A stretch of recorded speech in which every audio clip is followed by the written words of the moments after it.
Hello to all. Welcome to Hack Shack Studios. I'm RT Bear, 35-year comic book veteran of this wacky industry called comic books. Working for mainly Marvel, DC, but I have worked for a little upstart company called Image Comics in the very beginning of Image Comics, actually. So what we are going to do is I'm going to show off my Christmas loot and talk to you about some past Christmas loot when I was a kid, and kind of the whole Christmas experience of getting stuff, giving stuff, things like that. So we have a sign of life. We have Gaming or What? TM. Always copyright. Always copyright. Well, welcome. We have level 4. Hola to level 4. So it's good to see you guys out there. I hope everybody had a wonderful holiday season. I hope you had time off spent with your family, your friends, and had a great old time. Man, we had a crazy good time. We usually have just everybody over. It was a little smaller this year, so we were a little sad, a little disappointed, but the people that were here just stepped it up, man. My brother, his wife, his son's girlfriend, of course, Amanda, and her boyfriend, and my wife, and we had some neighbors. Excuse me. I don't know. I went that way. That's the way the mic is. Sorry about that. And yeah, it was just great. And we didn't go crazy with the food and all the preparing, which was really nice. So my wife got to relax a little bit, not work quite as hard. And it's a great feeling when you just make enough food, just enough, right? There's a little bit of leftovers, but not crazy, because usually we have way more food left over than we started with. And this year was perfect, man. And the turkey, perfect. So we had roast beast, we had roast beef. I can't even say it right now. We had turkey and ham, and it was delicious. And we didn't do a full turkey. We did like part of a turkey, whatever that's called. And yeah, it was really, really good. And then all the people brought in their specialty. Luann, who's my sister-in-law, brought cream corn, which was really good. And Lynn, the neighbor, brought a bunch of different desserts and things, which were a hit. And my gosh, it was good. Between that and Christmas Eve, which is now a tradition to hang out with some friends as well. So we had a double whammy and a little bit of Christmas cheer yesterday. I was going to do the show yesterday, but things being what they are, too much Christmas joy, too much Christmas cheer. I actually didn't get around to it. So we're doing it now. So yeah, you guys, chime in too, because this is going to be a little show and tell. I'm going to show you some of the stuff I got. So if you guys want to share, and I'm going to also talk about like my top 3 when I was younger, Christmas like gifts. When you're a kid, they mean a lot. And actually, as an adult, they still mean a lot.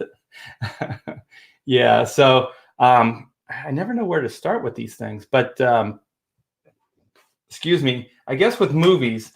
So I got 3 really cool movies. I got this set, the Batman Beyond, which I don't know. You think like, oh, we're gonna cross Batman in the future with Spider-Man, and you're thinking how are they gonna make this work? But this series was really, really good. So I got that, and then I've seen this before, but we didn't own it. And so my daughter loves this movie. And so we stayed up late after she got off work and we watched it. This thing is a classic. This is like, it's a comedy, but it's kind of like a traditional sci-fi, like a cautionary tale, but it's done with humor, and it's really entertaining and thought-provoking and kind of projecting into the future, which good sci-fi does. The only thing I didn't really like about this is that they still use currency like paper money. And I just think they could have made a statement about plastic and just credits and stuff like that. But it worked. And then this is like a guilty pleasure. I think this only ran a season, maybe 2 seasons on Fox, I believe. And it was called G versus E. And so my wife searched the internet, and this is a bootleg because it's pretty obscure. They never put this out, but it was a pretty interesting show. I think it suffered from not having a lot of money, but I thought the concept was great. And I thought that the writing was really pretty strong. So I don't know if you guys ever remember the show. It came out probably 20 years ago on Fox, when Fox was putting out a lot of different stuff, unique stuff. And it would last like 3 or 4 episodes and then they'd pull it. But they were trying a lot of different and unique stuff. And this was one of them. And I'm not sure if it would have gone on much longer. It probably did play out as long as it could. But I thought it was pretty good. I thought it was pretty original. And it's kind of like Starsky and Hutch, kind of 70s, the way they put it together. So it has like these cliffhangers, and oh my gosh, what's the guy? Deacon Jones, I think, does the narrative. Deacon Jones, the football player, yeah. And he does like the voiceover, and so there's like these cliffhangers before they go to commercials, and you hear like Deacon Jones' voice. Will these boys get out of this problem this time? Let's find out, or just stuff like that. It was a lot more interesting, but that's kind of my take on it. And yeah, it was pretty interesting. And I guess what it is it's an agency, like a cop agency or private eye agency, and I guess it's more like a precinct, like a police drama, and it has a supernatural aspect to it where it's basically angels versus demons, but it's not. It is done kind of corny, and it's really low budget, so the effects are pretty bad. But I guess it's kind of like the Spectre, the DC Comics character, that if you die and you didn't quite fulfill your potential and you're in question, you have a chance to redeem yourself and go back. But you're not an angel. You get like another life. And so you can die and you have no special abilities, which is, I mean, now if they did it, they would give you all these special powers and stuff. But I thought what was pretty unique about it is that they can die. And if they die unfulfilled. So it's like they never tried at all. I guess there's, circumstances that, so it's left iffy. But I thought it was pretty good. So it starts with the one guy dies and then gets a chance to redeem himself. He wasn't a schmuck, but there's just some stuff that he didn't quite live up to his potential. So, and then his wife had recently died, so it's kind of like you can see her again in the end. And so his son is still alive. There's a lot of backstory. There's a lot of cool setup. And the idea being, when you go back to, you look the same, but nobody can recognize you. So if he went up to his son wouldn't recognize him, or his sister, or anybody that knew him. And so he teams up with this guy. He's definitely from the early 70s. He's this African-American gentleman. You can see him right here. He's really cool. And he's the quintessential kind of 70s, black cop kind of thing. And so he's really cool, and he talks with the lingo and everything. And he's just got a really cool demeanor, where the other guy's kind of like freaks out. And he's also the newbie, the white guy. So it's a lot of fun, and it's in Hollywood. So one of the neat things is that the bad guys are called Morlocks, and they're demons. They're literally demons. And one of the things is that they say, like, Hollywood, like almost everybody that works in Hollywood's a Morlock. So they're saying that all of Hollywood's, they're demons, they're evil. And so what they do is they have like these cool cameos on the show where they actually have those actors play Morlocks in the show. So one of the episodes, I thought it was really awesome. So if you guys haven't seen this, you got to see these shows. But I have to tell you, it's a guilty pleasure. So it's pretty bad the way it's put together and stuff like that. But the ideas, I think, are pretty fun and original.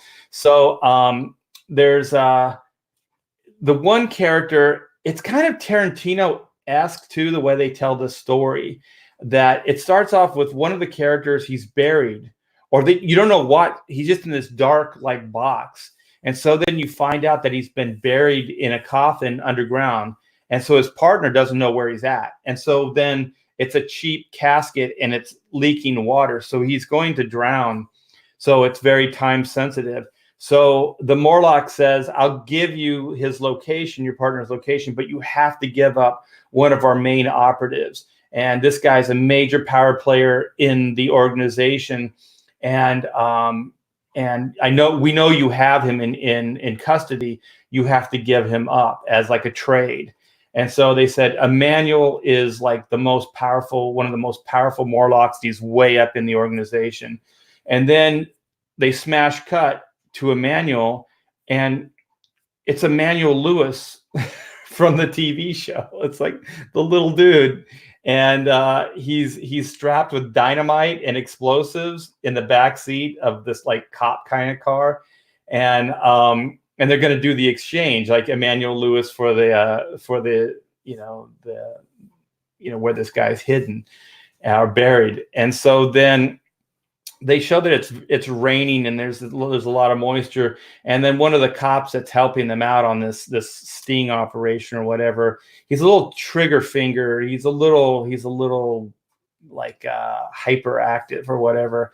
And so while they're doing the exchange and just before the villain gives the hero the destination of his partner where he's buried, just boom, just this explosion happens.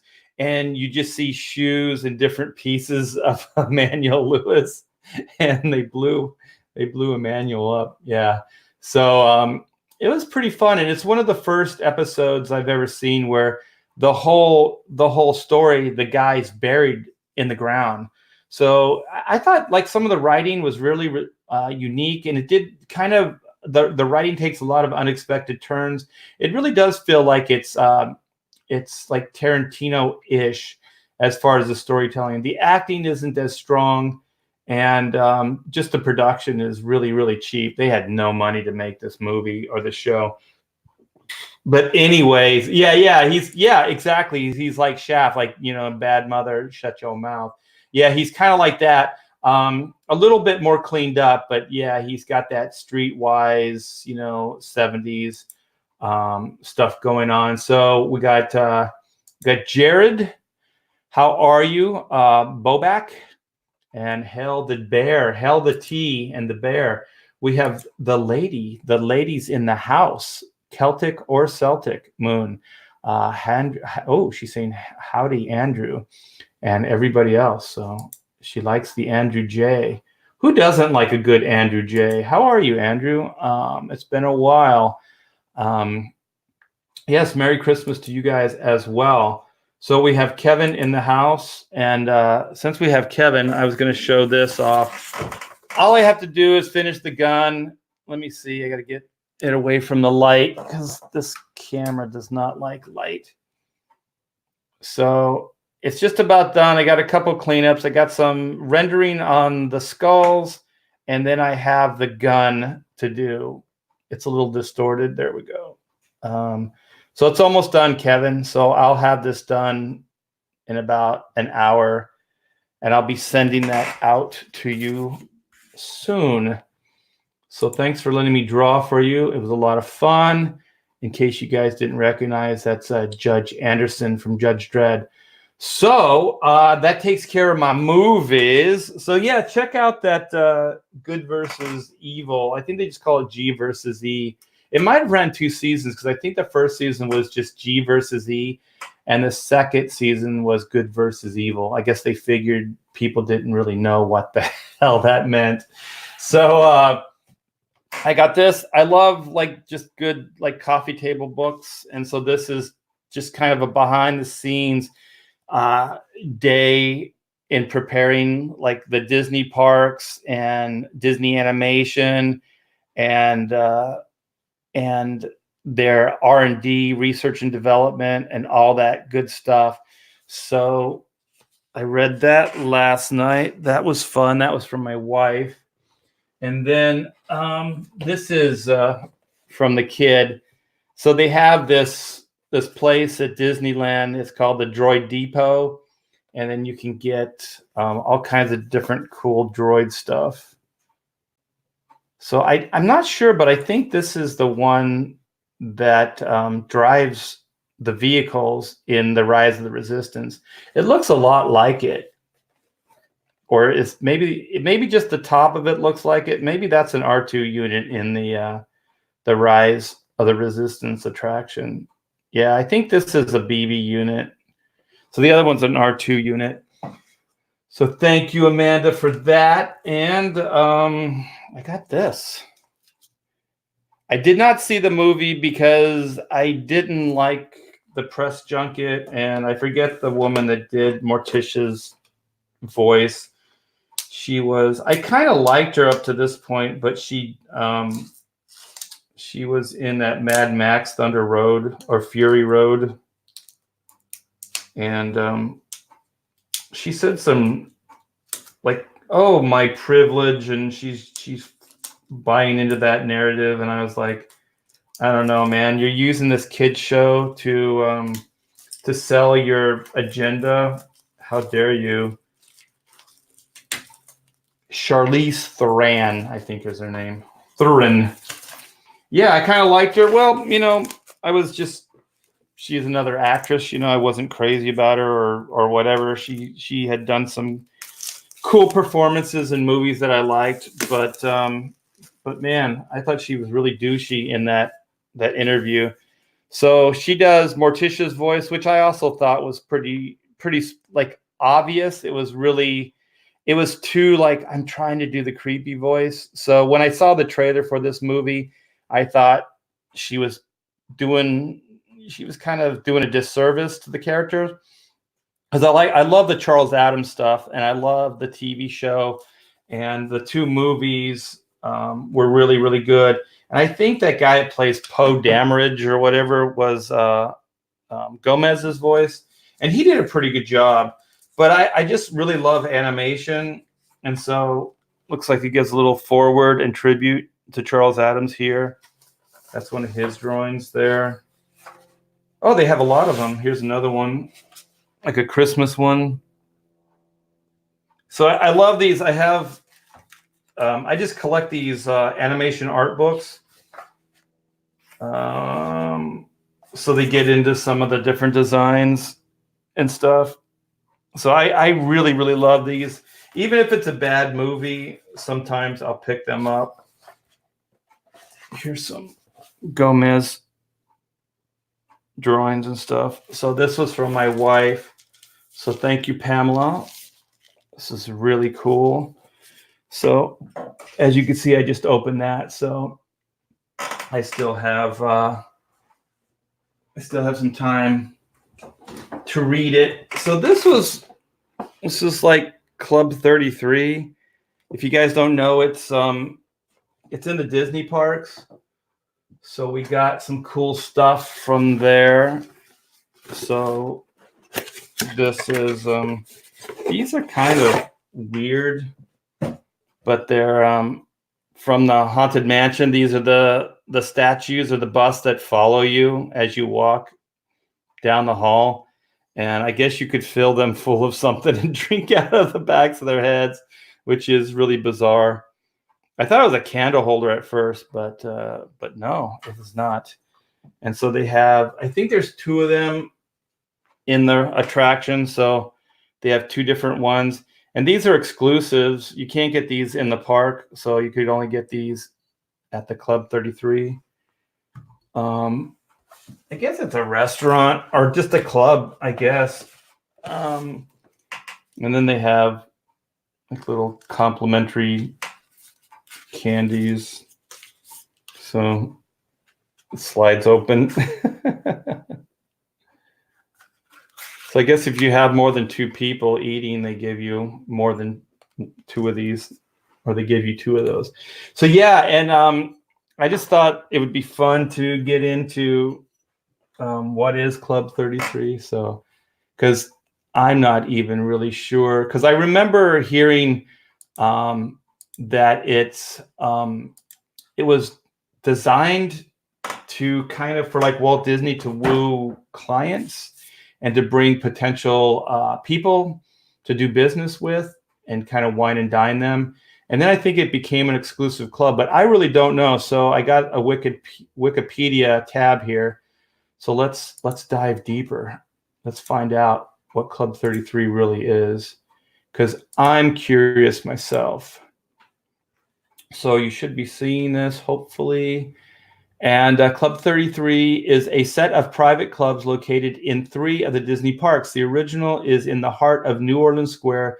That's the one where I got this stuff from. New Orleans Square section of Disneyland, originally maintained as a secret feature of Disneyland. The existence of the club is now well known, with similar locations in Tokyo, Shanghai, and Walt Disney World. Yeah, I think there was just a door. There used to be a door in that New Orleans area, and it just had a 33 on the door.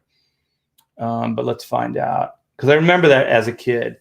Of the many stories regarding the origin of Club 33, 2 stories are the most prominent. The first, an official explanation, states Club 33 gets its name solely from its address of 33 Royal Street in New Orleans Square, Disneyland. A second, a less well-known story, speculates that the name honors there being 33 corporate sponsors at Disneyland in 66 and 67 when the club was being built and open. Okay, membership of the clubs is not transferable between resorts. Corporate members pay an initial fee of $40,000, and individual members pay $25,000 in addition to annual dues, which are about $12,000. So this is a fairly exclusive club. Club 33 members are their guests, and their guests have exclusive access to I can't even say that name, resort experiences, which vary depending on type of membership. Boring, whatever. Club 33 members designate themselves and others to receive Premier Passport valid. Okay, so they get perks, which you should for that amount of money. In 2011, there was a 14-year waiting list for new memberships. The membership waiting list was reopened in May 2012 after being closed for 5 years. Okay, this is what I want to see. Okay, history. When Walt Disney was working with various corporate promoters, yeah, that's what I thought, such as Dylan Connolly and his attractions at the 64-65 World's Fair, he noted the various VIP lounges provided as accommodation for corporate elite. This gave him the idea that culminated in Club 33. Okay. Originally, Walt Disney hosted VIPs in the lounge of the Red Wagon Inn.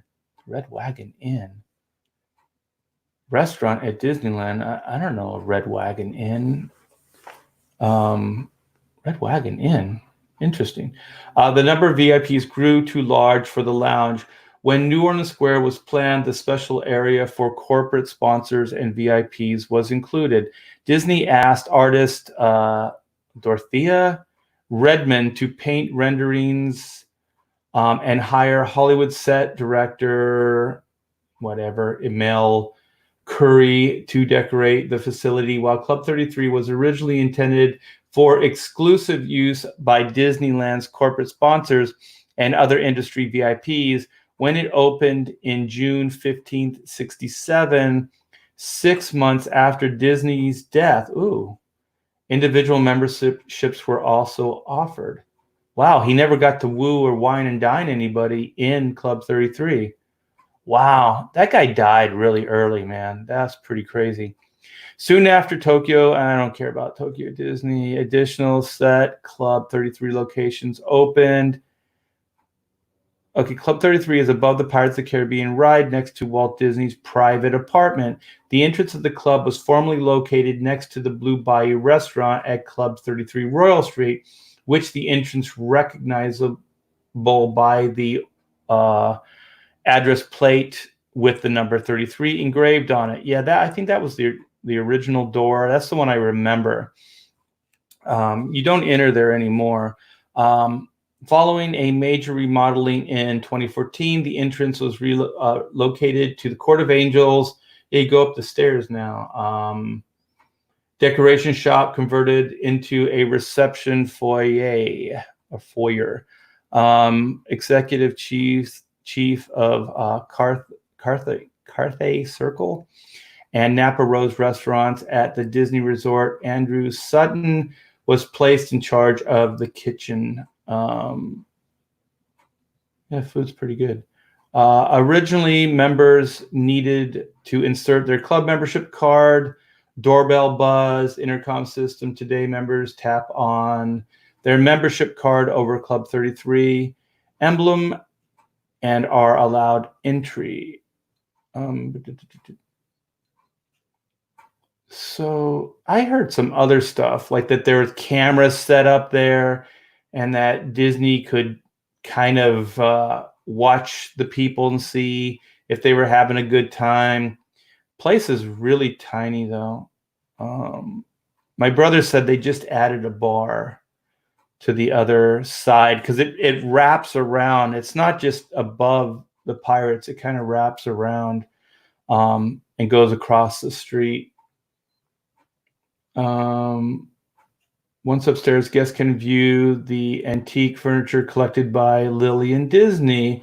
The walls are adorned with butterflies pinned under glass and hand-painted animation cells from the original Fantasia film. Walt Disney handpicked much of the Victorian bric-a-brac in the New Orleans antique stores.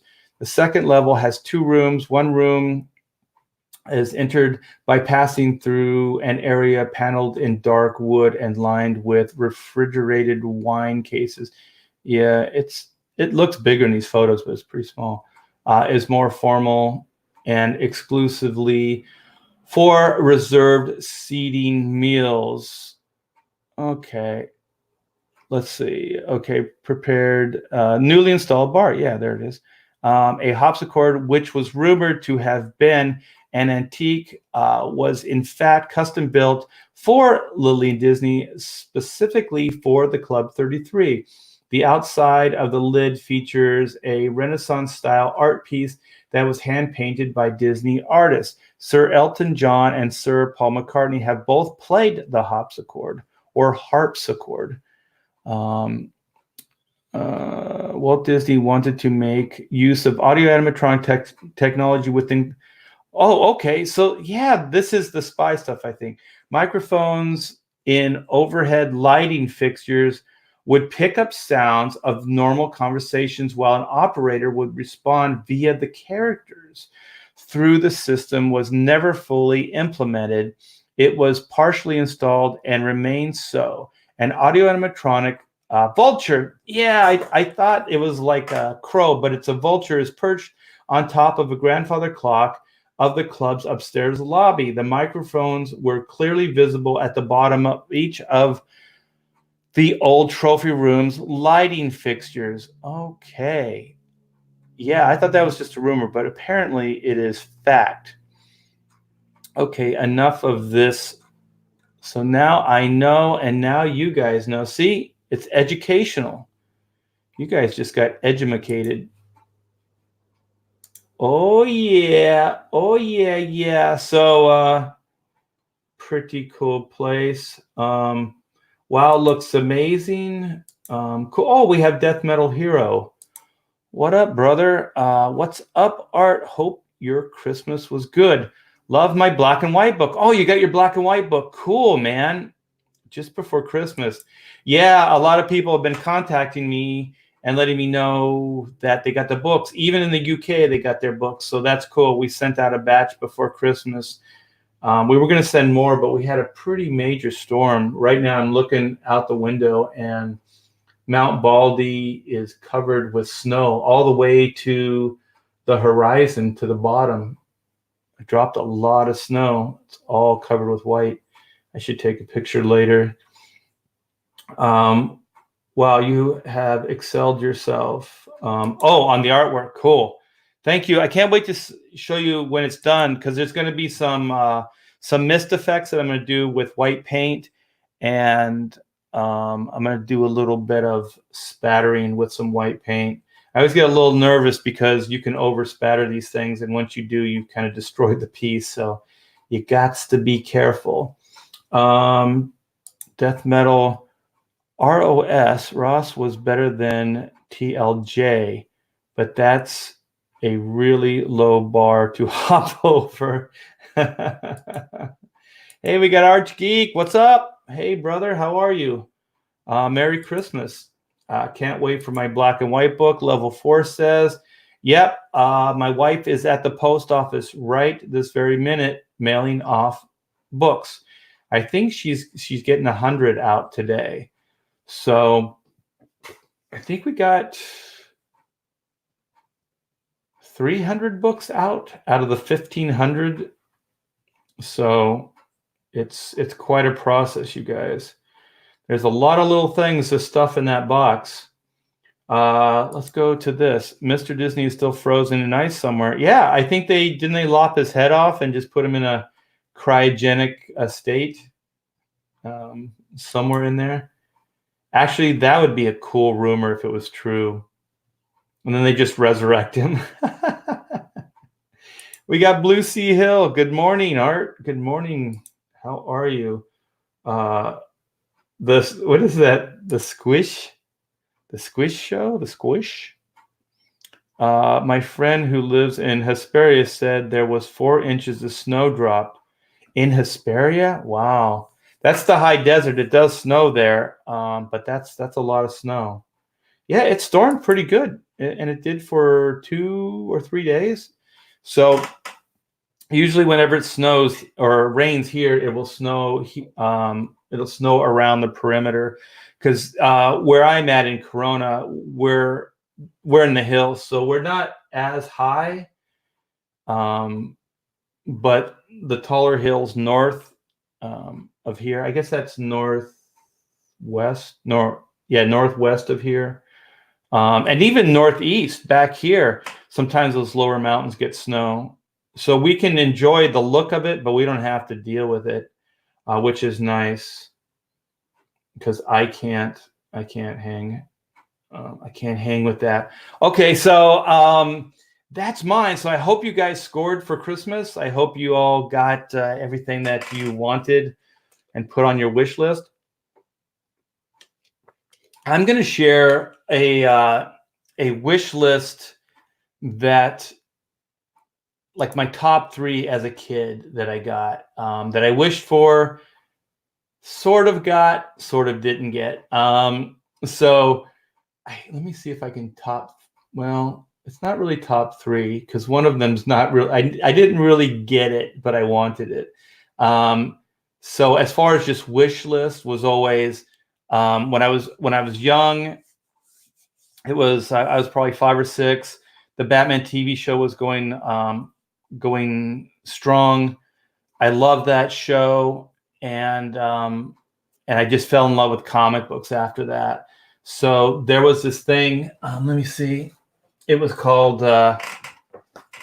Captain Action. These are like reissues, but this is kind of what the box design looked in this, like in the 60s. And they were 12-inch action figures, and they didn't call them action figures back then. That's part of the problem why I didn't get one of these, because my dad was set against dolls for boys. And at the time, these were kind of called dolls. But the idea being is this Captain Action guy could become like different heroes. So Ideal Toys got licensed to do all these different heroes. And they had major DC and Marvel licenses. Actually, they had early, I think it was one of the first Spider-Man licenses they had, which was, these are like these costumes and you can put them on the action figure. And so these suits were really cool. They had like these rubber masks. Let me show you. These rubber masks that you could pull over the face. And they have all these goodies. I mean, this is a 1965, 66, 67 toy. Pretty cool for the time. And this guy could basically become, these are reissues, so they had more than this. I think this is all the licenses that they could get when they did the reissue. So they couldn't get the major Marvel and DC stuff, but I think he could become like Nick Fury, Captain America, and Spider-Man. And then DC-wise, he could become Batman, Aquaman, and Superman. So those were kind of the big licenses that they had. And I always wanted one. So like I said, I wished, I think for 2 years. And my dad was kind of set against dolls. The rebranding, you guys were lucky, the ones that came after, because when they started calling them action figures, I think that was a great marketing. Whoever came up with that was really smart, because these were early action figures, because the same person that put the Captain Action stuff together was the same guy that did all the G.I. Joe, the initial G.I. Joe 12-inch, which I didn't have any of those either, even though they were soldiers. And my dad was a soldier. I didn't get those. But I had plenty of friends that did. So when you're a kid, you always make friends with, like, the kids that have the cool toys, and they don't, they have the toys you don't have. So I remember, I think his name was Christopher. And he lived across the street, and he had all these Captain Action costumes and uniforms and stuff. So it was pretty cool. And they had all these accessories, vehicles, and things like that. So it was pretty cool. And I have a Wikipedia as well. So this is going to be a fun Christmas and informative, because I'm not really 100% on the story either.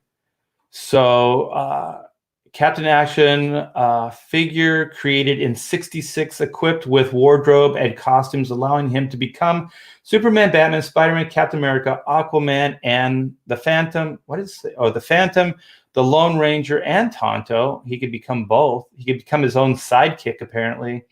Flash Gordon, Buck Rogers, Steve Canyon, Sergeant Fury, not Nick Fury. Buck Rogers, which this Buck Rogers version looked nothing like Buck Rogers. Either did the Flash Gordon. Flash Gordon just looked like a NASA spaceman. The Green Hornet was cool, because the Green Hornet show was going strong, I think, in '66, '67. Captain Action was the Ideal Toy Company's answer to Hasbro's G.I. Joe, although the protagonist dolls of both toy lines were created and designed by the same toy and idea man, Stan Weston. So yeah, the same guy did both. And they had a villain, like Captain Action had a villain. His name was Dr. Evil. And I do believe that when they reissued the Captain Action stuff, they had to change the name.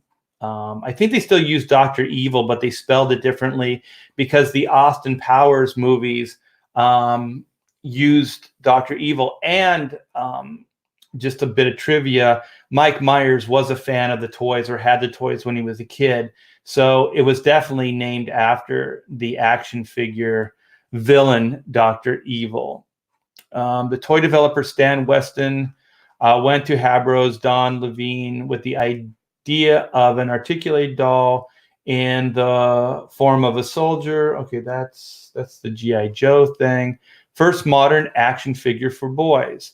the first to carry the action figure generic name, and attempt to remove the term doll, there you go, from the Toys for Boys. Weston took his money from the G.I. Joe venture and founded his own licensing company representing DC Comics, Marvel, and King Features Syndicate.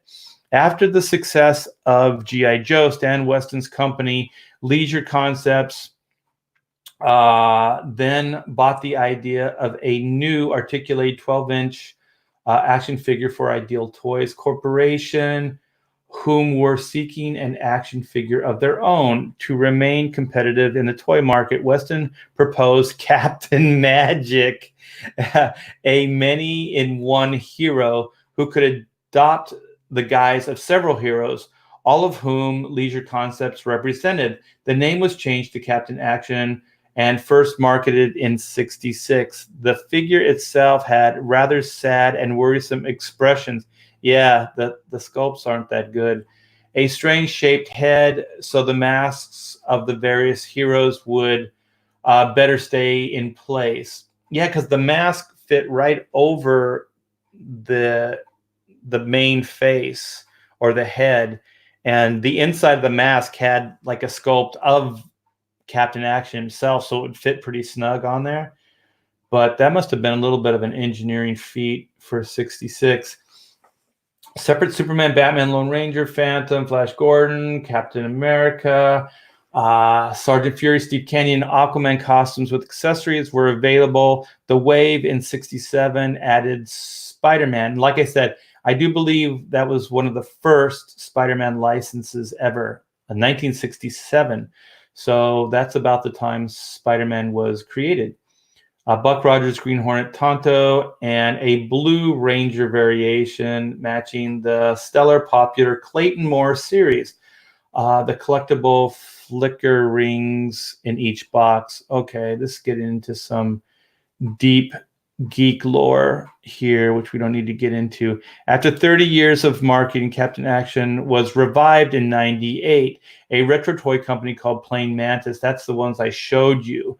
And then in the 2000s, 2010, Captain Action Enterprises holds the licensing rights. I've worked for them. And so this is where my Christmas story comes full circle. I met those guys at a New York show, and we were just talking about, they just said, you know who these are, blah, blah, blah. And I said, yeah, I was a fan, but I never really had them as a kid. And so we went out to lunch and we just started talking. And so they were talking about relaunching the line. And I think I was the first artist that was brought in to work with them. So I designed boxes, packaging, and some of the key elements, like the artwork, because I think Murphy Anderson, I think, did the original artwork for the boxes. So they actually got real comic book guys to do the artwork. So I was hired to do all the box artwork for the retro boxes and for the main coffin box for the action figure. And I think some of that stuff is in my art book, the Oodles of Doodles and other stuff too. And so, yeah, there was a line of comic books too. National Periodical, which was the '60s name for DC Comics, licensed the character from Ideal and published 5 issues of Captain Action in '68, illustrated at first by the great Wally Wood, then by Gil Kane. The scripts were by Jim Shooter. I believe this was Jim Shooter's first written comic book, was Captain Action. So the great Jim Shooter. The comic book storyline had little to do with the toy concept because they couldn't do the licensing stuff. So I forget how the comic book story went. Yeah, it gets into the concept of the comic book. What is this? Okay, so Captain Action, Action Boy as Captain Triumph. Wait, what is this? In Blurd's Action Boy's comic alter ego was Carl, whatever, son of Clive. Dr. Evil was given a backstory too. Father-in-law going mad in a mishap in the early 1980s. Writer Mike whatever wrote a story proposal that would have revived Captain Action and Action Boy as Captain Triumph, and in the Whatever Happened to backup feature in DC Comics Presents. Ooh, I did not know this. Okay, so in 1980, they tried to revamp it as Captain Triumph. Backup feature in DC Comics Presents. DC Comics rejected the idea due to the copyright concerns regarding the character. Issue 5 of the comic, retitled Thrills and Adventure, was used as a prop in the Arts episode of Monty Python's Flying Circus. What? That's bizarre. I'm not familiar with It's the Arts episode of Monty Python's Flying Circus. Interesting. I did not know that. And then there's the Moonstone, which was publishing books. I put in a pitch for how to revamp the character. I thought they should have went with my pitch, but they did not. So I think Fabian Nicieza put in a pitch, and they ended up using his. But I didn't think it was that good, because I didn't think it paid tribute to the original. But anyway, the fun part about this is it kind of went full circle. Oh, there's the books and novels in 2010, the coffee table book Captain Action, the original superhero action figure by Michael Urey was published by Tomorrow's Publishing. I have a splash page in that book. I did a retail poster for Captain Action, and I believe it's in the book. And actually, if I'm not mistaken, Jerry Ordway did some packaging designs too around the same time. So I was in good company there. So yeah, that's just a fun little aside, that if you hold on long enough to your childhood dreams, that you can come back around if you're paying attention, and you can still be part of things. So yeah, it's fun. And I think there's an animated cartoon that they're developing right now. I'm friends with those guys, so they sent me the trailer and some of the design work on that. So I'm still hanging out with those guys, and any way I can help them, I do. Okay, so I'm going back in the chat. Aaron Olson. Now I need to watch Idiocracy. That movie is really good. In the truest sense of, I mean, it's entertaining and funny, but in the truest sense of like sci-fi, I think some of those observations are pretty spot on, man. I think the funny part about it, spoiler alert, is that the guy that ends up becoming the smartest man in the world was a librarian who traditionally you think would be really smart and informative about, events. And it was for the military. So a military library, I'm sure, has like a ton of, like, it's, more vast than, a normal, your town's library or city's library. And so the idea being, the guy never read any of the books. So he was pretty ignorant. So I thought that there was a cool little twist there, that, and it was pathetic. Is that the word? That he didn't educate himself in his timeline, and then realized at the end that this kind of attitude leads to where the future that he was teleported, or I guess just kind of aged out. He was in a cryogenic state and then just woke up like 100 years or whatever from the time he was frozen. So that, I thought that was really interesting. I picked up on a lot more details this time out. So I thought that was pretty cool, that he actually learned a lesson and realized that if you don't read and educate yourself, and enough people do that, then this is what we inherit. This is the world we inherit. Yeah, I think it's I think what they did is they did the Howling Commandos version though. So he's um like general, or what was he? Was a corporal. I forget what he was called. But they called him like General Fury or something like that. So let me see. What did they call him? Sergeant Fury. So he was Sergeant Fury. And I think they did that instead of doing the spy, which would have been in the 60s probably would have made more sense. But I think they wanted to compete against G.I. Joe. So they wanted to have their like, army guy. I had that Dr. Evil. Yeah, he was all blue, right? He had like a blue face and his brain was exposed. I remember as a kid, they had red like painted into the brain. You know how like you paint and then you wipe off or whatever, so then the color stays in the deep areas of the sculpture. And so I thought that was cool because I always thought it was blood. Ugh, it's a bloody brain. Um, I could be making that up though.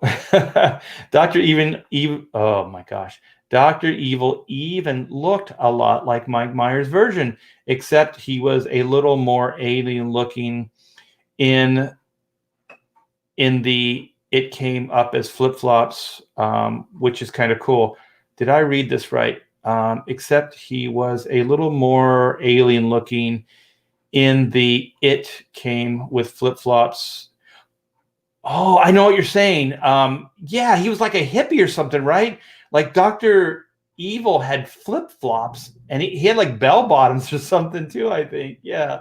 It was pretty funny. And then he had like this eye, like he could mesmerize you. Like if you looked in the eye, he could possess you. It's good fun when you're 5, 6, 7 years old. I think I was probably 6 or 7, when all that stuff was coming out. I thought it was really cool. And also it was, 1966. So I don't know. I shouldn't make excuses for it. It was cool stuff when I was 7. Hail RT Bear. Hail Arthur Brown, the Uncanny Kodiak. What's up? The vintage Nick Fury. But they're not dolls. They're not dolls. They're action figures. Okay. My favorite toy as a child were the Gary Anderson. Thank you. You know what?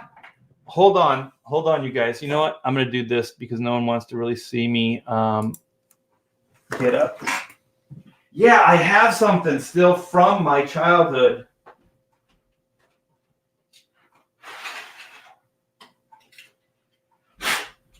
They're a little dusty. It's a little dusty, but yeah, this is pretty cool. Thank you, Kevin. You always give me things for the show. Okay, since we're being very show and telly here, I still have this. This is from like 1967. Let me see if it has a date on the back of it. It does not, but these are, I guess they were dinkies, but they were also like corgi, right? You could see it was like when I was a kid, like when you're a kid, you have to claim your territory. So I scratched my name in here. It even has T-Bear on the top. I probably just destroyed the value of this toy. But these things were pretty cool. They had like this mechanism doesn't quite work as well, but it has like a missile that shoots out of the front. The Green Hornet character here kind of can spray his gas gun from a distance. He kind of pivots. And then I think this still works.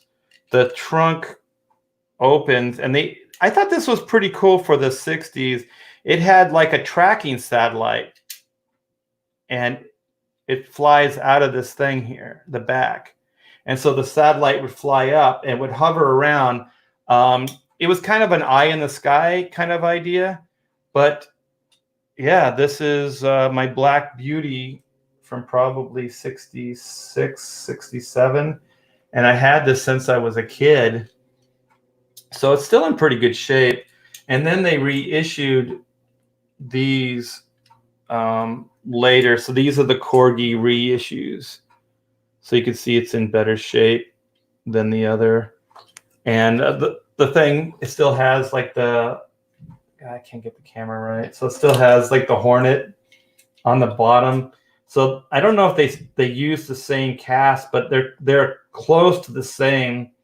The bodies and everything. I think the wheels are different. They have more of the mag wheels like they did in the series. But let me see. This one's loaded.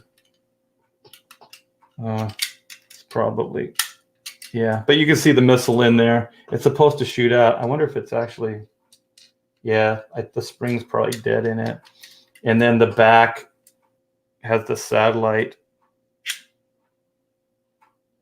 They're not loaded. So pretty cool. This doesn't have the figures inside the car though. But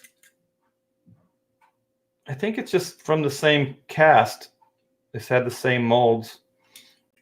But yeah, wow, I didn't expect that one. That's cool. Dinky, is Dinky the same as I thought Dinky was the same as the Corgis. I might be wrong though. So we have Aaron Olson. We would mix G.I. Joe with Star Wars action figures for epic battles. The pool table makes for, oh my gosh, the pool table would make a great, like, yeah, that would be a great, like, grounds for a battle. Makes for a great superhero base. Yeah, oh my gosh. That's a pretty cool idea. I'm sure your dad didn't like you turning the pool table into a battleground. We used to set up like army men up, and then we had like this little like baseball or whatever. So it'd be like bowling. So you as kids you think you're being smart. Like you have these characters strategically all over, and then you only have so many rolls, I think. And then whoever has the most army men standing after so many, like 5 or 10 rolls, then they win the battle. So we used to play army men that way back in the good old days. Yeah, the Captain Action stuff's on the oh, cool, on your shelf. Oh, shoot, I forgot about this. Man, you guys are on it. If I didn't have you guys in the chat, I wouldn't remember anything. I think, let me see. Yeah. So I did have this set up. So this is a layout for a Captain Action cover. I don't know if this is in the art book, but they have like a female Lady Action, and then there's the main Captain Action here with a Dr. Evil eye behind him. The emblem. I thought this was a great design. And then there's is his name Boy Action or Kid Action or Action Boy? Doing the Robin thing where you got the fists, that you punch into your palm. And then it's got, I forget what there's the action vehicle behind him, and they just beat up a bunch of Dr. Evil's men. So this cover was not accepted, although I still like it. I still dig it. And then this is the one they chose. So then I just did them, horizontal versus vertical. And so this was a comic book cover for the reissue Captain Action. I think this is in the art book. So it's got like, I think Dr. Evil had masks too, so he could become like these different scientist characters. One of them was Asian, which is funny, and the other guy looked like a typical 70s like guy with a beard and a side part in his hair. So I guess this is Action Boy. Oh, it's called the Amphibian. There's a little schematic of it behind him here, like a dossier that's there. Because I think Fabian turned them into like they were spies. I didn't like the idea, but because I had a whole idea of like how you explain that he's a captain, because he wears a captain's hat and stuff like that, and they all have this captain thing. I don't know. I don't think Fabian ever explained that. And so then there's Lady Action, and then of course Dr. Evil here. So I thought it came out pretty cool. So yeah, I had a little childhood fun with that. coming back. And I do believe that's part of the Oodles book too.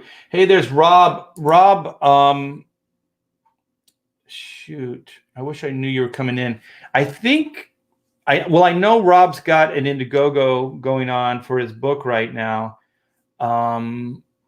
Is it counting down? Let me know, Rob. Like, write in the chat what your book is, and how many days you have left. Because I wasn't sure if you're ending your live Indiegogo or if it's in demand and you're closing out. But I think he's coming down to the wire on something. So yeah, give me that information, Rob, and I'll give you a shout out. So what's up, everyone? Movie's a classic. Yeah, the Idiocracy. It's a funny title too. Merry Christmas, longtime fan. Well, thank you. Thank you so much, man. I appreciate that. So I don't know. I think we had fun. I want to, though, before we leave, you guys, everybody that's in the chat, write in. Oh! I didn't finish this, but it's leading into this.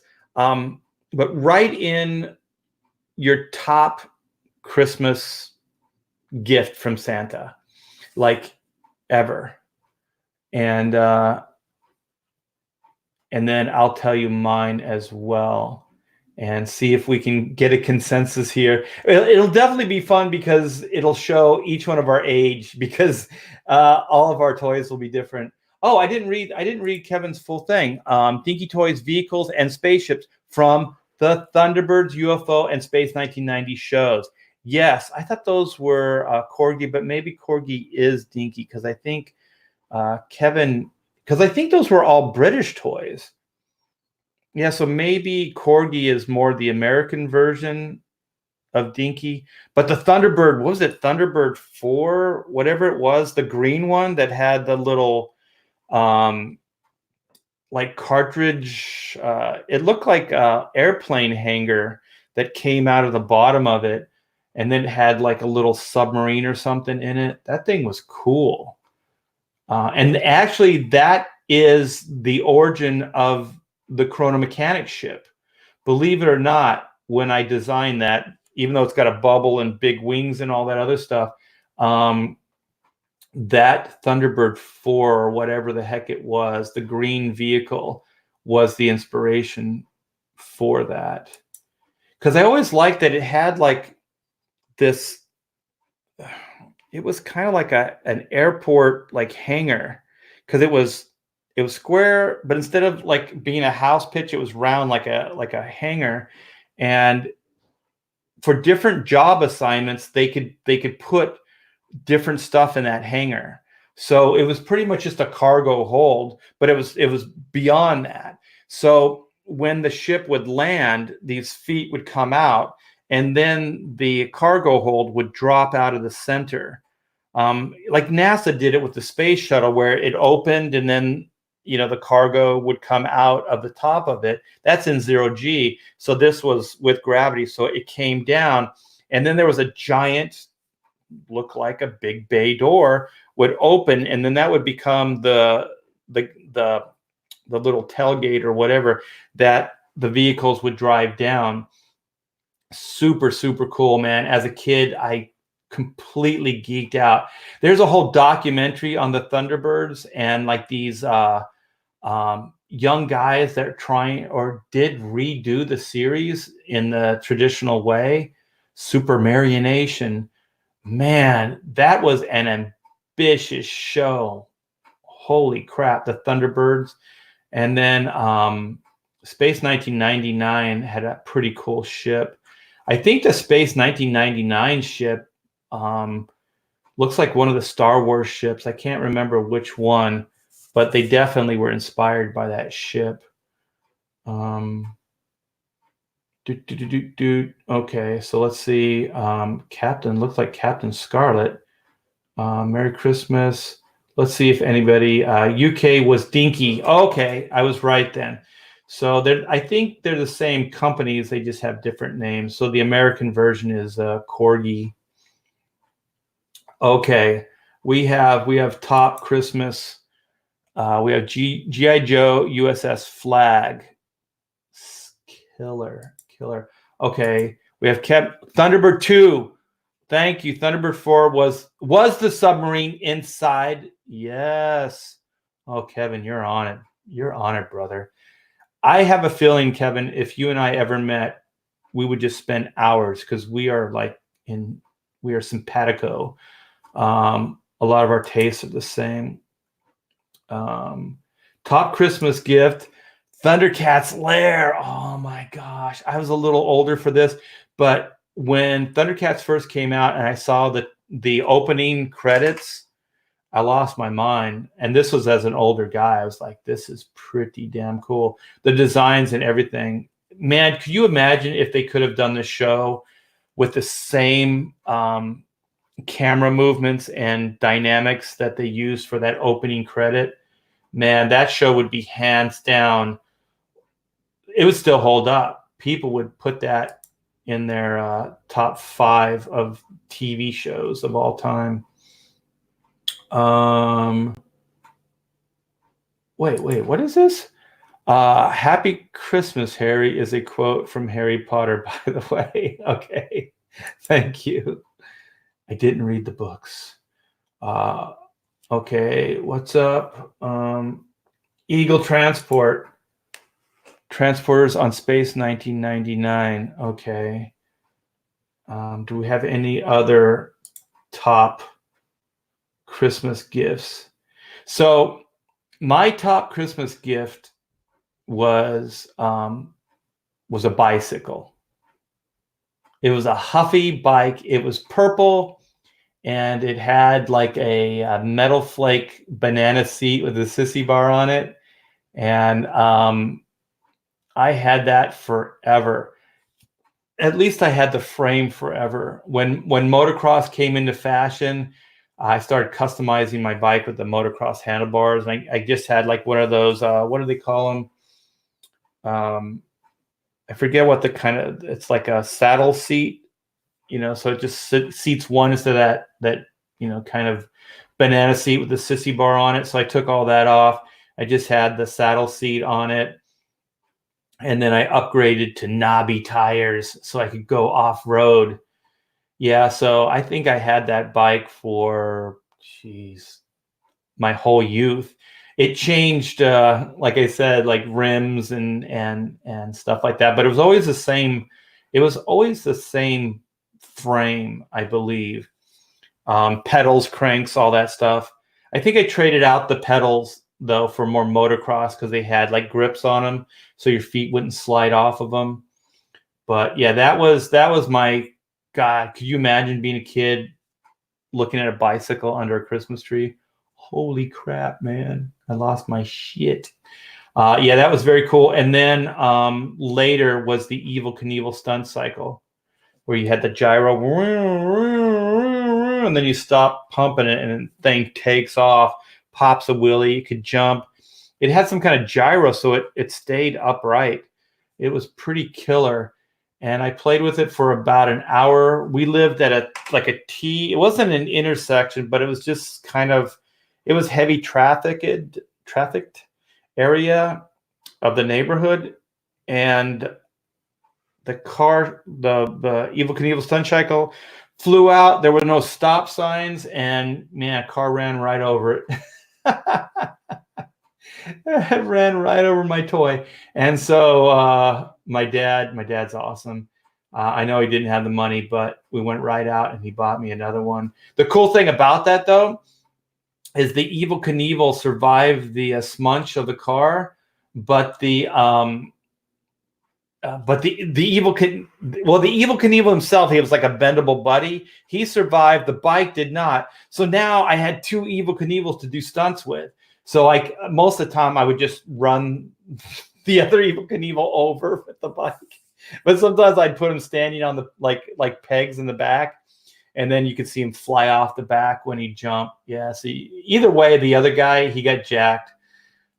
He would always just be the disposable Evel Knievel, the Evel Knievel twins. Oh, thank you so much, Daniel. I appreciate it. Thank you so much for the $25. Merry Christmas and thanks for the Warlord comics. You are very much welcome, man. Those were my first comics. I was so nervous, but I was so excited at the same time. What's up, Jude? We have Jude in the house. I just got here at work, so may not be able to interact much. Just long enough to tell us what your favorite Christmas gift from Santa was. Those opening credits, yeah, of Thundercats were amazing. Killer. Hail Daniel C. Scrutinizer, bummer. Yeah. But, just like most of my stories, there's kind of like a bad start, but they always end really well. They almost end better than they start. So let that be a lesson to you. Never give up, never surrender. Oh my gosh, Kevin. I didn't have this because once again, a doll, but I think those were like the 12-inch, right? The $6 Million Man action figure. My friend had one, and you look through the eye, right? And it had like some kind of like magnifier on it, and you could see things like bigger. I forget what else he had. He had something. Am I mistaken, or was there something? Maybe it was a different action figure that had an armband, and if you bent the arm, the muscle, the bicep would get bigger, and it would break the band. I don't remember that. If that was the $6 Million Man or something else. But I remember the sculpt on the face of the $6 Million Man looked a lot like the actor. I think it was one of the first like sculpted action figures. This was 12-inch that looked pretty cool. It didn't look stupid like those Mego toys. Those Mego toys. I'm sorry if you guys are Mego fans. Those things looked horrible. Space pod. What is a space pod? I don't know what the space pod is, but I'm intrigued. I'm intrigued, Kevin. I am so intrigued. Okay, you guys. Well, that's enough reminiscing and showing off my Christmas loot. And I hope you all received a bunch of Christmas loot and had a wonderful Christmas. Oh, there was a bionic robot as his enemy. Dude, I'm going to pull this out. Boom, just pulled out.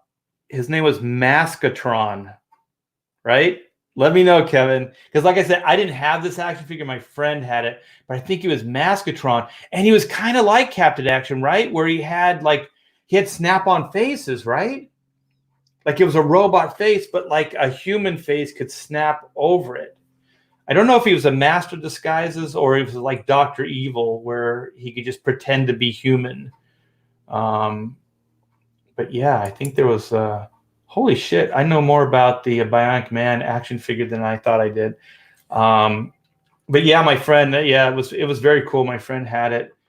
And that's it. Forget the name. I forgot the name. But yeah, I think it was Maskatron, and he was like a robot. I wish I was better at the internet. I'd type it up and see if we could find it right now. I'll do it afterwards. So thank you guys so much. This has been a blast. Once again, please give this a thumbs up if you haven't already. I do appreciate it. These YouTube algorithms are going, I get, they take away, I get, I take away. So please make sure that you're subbed. If you know anybody out there that likes this kind of content, please ask them to check it out and turn them onto the channel. It's all appreciated. And this is fun stuff. At first, I was a little nervous about doing all this YouTube stuff, but you guys are a lot of fun to hang out with. So I do appreciate it. And it's Steve Austin. Steve. Oh, he could be like he was the $6 Million Man. So he could infiltrate and pretend to be the $6 Million Man. Because Steve Austin, I believe, was the name of the $6 Million Man. Can you imagine now with inflation and everything, he would be like the $6 billion man. I think there was a pitch for a TV show. This was years ago with Jim Carrey, and they were going to revive the $6 Million Man, But the joke was that he was literally, with inflation and everything, he was going to be a $6 million man. So he was like a budget guy. like none of the stuff would work well, and because they only had $6 million to work with. I'm not sure how you make a story out of that, but yeah, I thought it was kind of a funny idea when I heard it. Fun stream, educational, yeah. You guys are gonna get like layers. It's gonna be like a onion, and you get layers of all my life. We'll just keep peeling away at it. Kevin says, "Yep," to the Steve Austin, so he would become Steve Austin. So, thank you so much, brother. I do appreciate that. The Chrono campaign at this point is done, the main campaign, but we did roll it over into the in-demand store. So it is up in the in-demand store. There's a link here in the chat. There's also a link in the description. So please come by, check out the book. I know money's a little tight right now being the holidays, but it's going to be up through the new year. I'm not sure how long it's going to be up, so don't wait too long. But the book is there, and it's a labor of love. It's a killer book. I'm so proud of this. It's funny. It's got sci-fi, time travel in it. You know what? Before I go, I'm going to screen share again. And it's been a while since I've done this. So yeah, this is the campaign. So Chrono Mechanics, they do more before the dawn of time than most people do all day. It's in demand right now. We are at 27,517. So we are stone's throw away from 30K, and at 30K, you guys will get a total of 60 pages of content. So we started at 48 pages here. And so then we'll go up to 60 pages because there was a stretch goal that we got to, and it was 6 pages. So the book, I should change this. It's 52 pages, I believe now. So it's 52 pages of content. So thank you guys for getting us to that point. But like I said, at 30K, we will be at 60 pages. I believe 60 pages of content. Let me see, 56, if it's 6 pages, 8, 9, 10, 54 pages, and then 60. Yeah. So it's 54 pages, 6 more pages would be 60 pages. And so we ended at 26,815. And since then, we brought it up to 27,517, or 517, I should say. So we went from 378 back to 392. Man, I got a thick tongue today. I can't talk. So yeah, the in-demand shop is still going strong, you guys. We're still getting a lot of traffic on here and a lot of backers.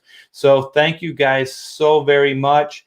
I'll just scroll a little down so you can see what we have here. So we have the featured perk, which is the signed book, the graphic novel, and the sketchbook plus 2 cards. All the tiers come with trading cards. So each one of the book tiers comes with an accompanying trading card. So here's the main book at 25 with the trading card with signatures, not just my signature, but my co-writer Pamela T. Bear will be signing that as well. Then we have the posters. Those do not come with trading cards though. So sorry about that. But we do have, I'm just going to smash cut over to the ultimate tier, which not only has the posters and the prints, but it also has all the trading cards with it, plus 4 trading cards that are not offered in any of the other tiers. So if you want all 10 of the collector cards, this is the only tier that you can get those at. So, and you get all the prints and all the books as well. So then we have the, where is it? We have the variants. So we have 4 variant covers. We have Carlo Barberi doing Caravaggio. We have the great Tom Bancroft doing Doug. We have Sean Cheeks Galloway. and we have Aaron Lepresti doing Zin.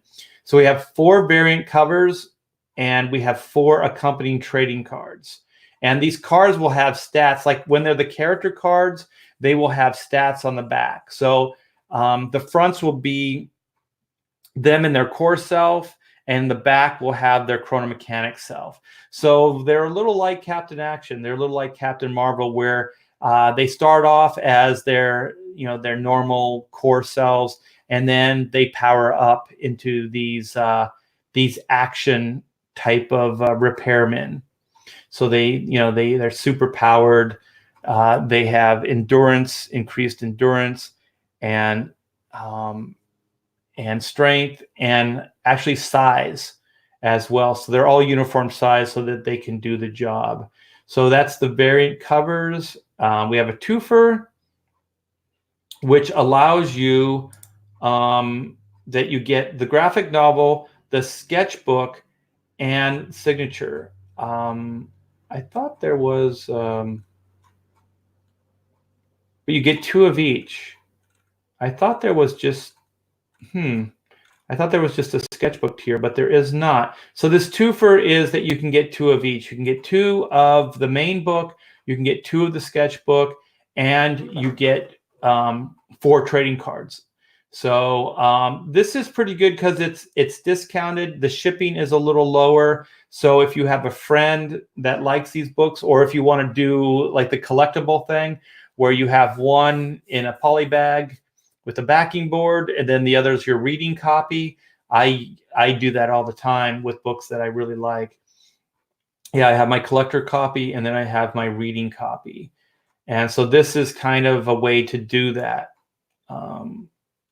And then, of course, I already went over the ultimate tier. So let me show you. This is the cover, which I think came out really cool. This is Doug in action. I'm not going to get too much in the concept. I just kind of wanted to give you a quick rundown. So more Doug in action, a little bit of backstory on Doug. So enter Chrono Incorporated, which is the facility and the company that hires the Chrono Mechanics and manages them. So this is a Chrono Mechanic. This is Caravaggio in his Chrono Mechanics form. Like I explained, a little Captain Marvel-ish. So here is him transforming into his core self. So he's a little Renaissance painter inventor.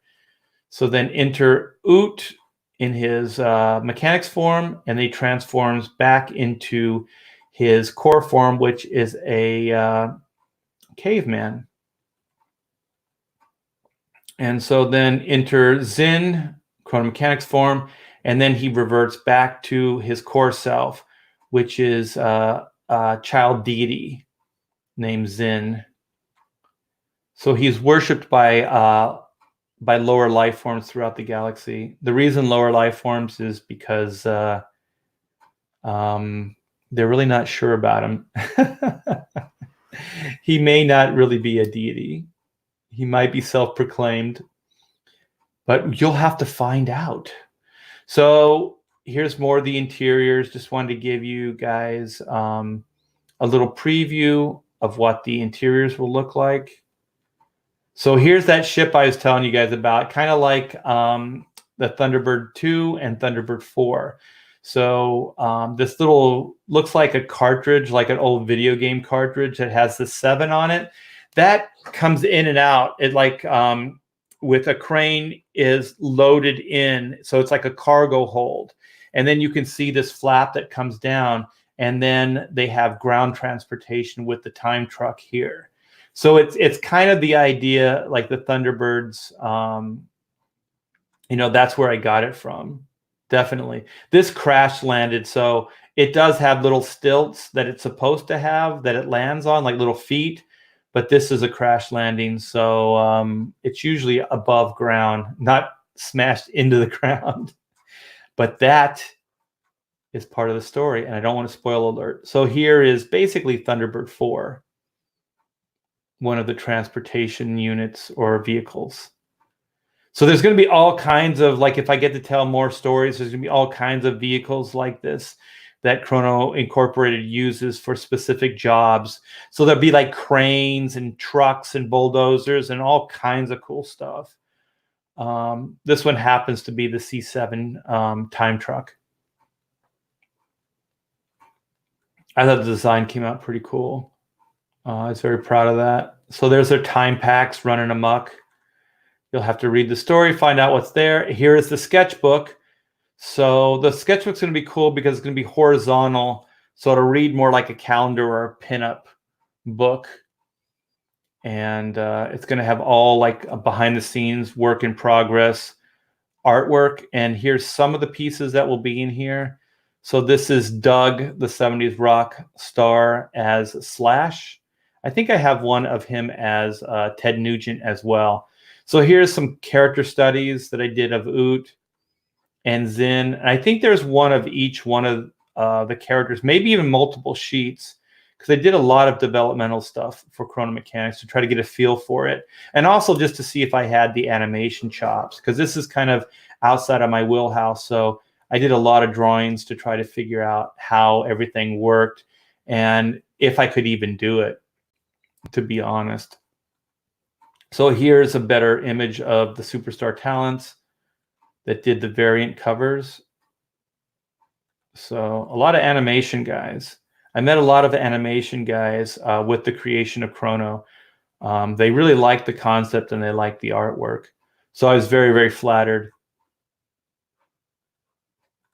And so here's the stretch goals. And you guys, man, there was like a week period that I think we unlocked most of these stretch goals. You guys came like the 12th hour, the 11th hour.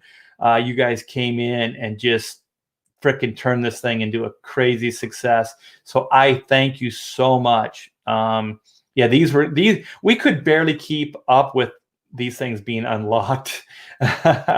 So you're going to get all of these in your orders, and the pin, the guitar pick. You got the 6 added pages, and then at, like I said, at 30K, you'll get 6 more. So at 6 more, it'll be 60 pages worth of fun, of stories. So this is a thank you from all of us, from Render Contender, Narwhal, Jeff Eckleberry, my wife, Pamela, and myself. So thank you guys so very much for supporting this book. And if you haven't, please come by, pick up a book.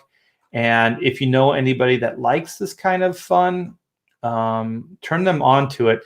It's also, I don't want it to seem like it's overly like a kid's book or child's book either.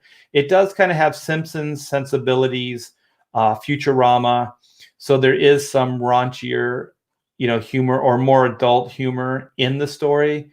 So, yeah, I don't want, it would be great for my kid, which I think depending on your kid, if you let them watch those shows, I think it'll be fine.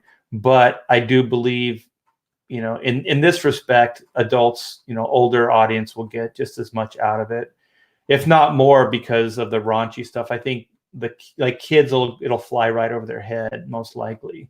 And when you're here, don't forget, click on these cogs, because these cogs are pretty cool. So I got a lot of endorsements from a lot of different famous people throughout time. So yes, check them out. It's a fun site, and I'm going to come back, see where you guys are. And thank you so much, Arthur Brown, for putting that link up there. I do appreciate it. Hey, we got Nighthawk Warrior. I knew if I waited long enough, we get Nighthawk Warrior in here. Oh, Phil Steele. Hey, Phil. We have some friends that are talking about moving to Texas. So my wife and I, on and off, talk about moving to Texas. So at some point, we are going to pick your brain, maybe even come down for like a weekend or something like that and check out the real estate. What was it, last night or the night before? Not the night before. Was it Christmas? No, it was Christmas. It was Christmas Eve, actually. We started actually looking at properties and prices and stuff. I think you live in Austin. So we were looking in the Austin area. I don't know if Austin's more expensive than other areas, but I like the area that you lived in. It was pretty. It was pretty. And I do believe this house is almost paid off. So I think it would be a nice scale down for the wife and I in a place that's not as expensive. Not that I can't afford California, but that and then just the congestion. When we moved out here, there was nobody in the Corona area here. But in 20 years, oh my gosh, the gridlock, it's pretty nuts here now. So we've been thinking about moving someplace that's a little bit better and less crowded and congested.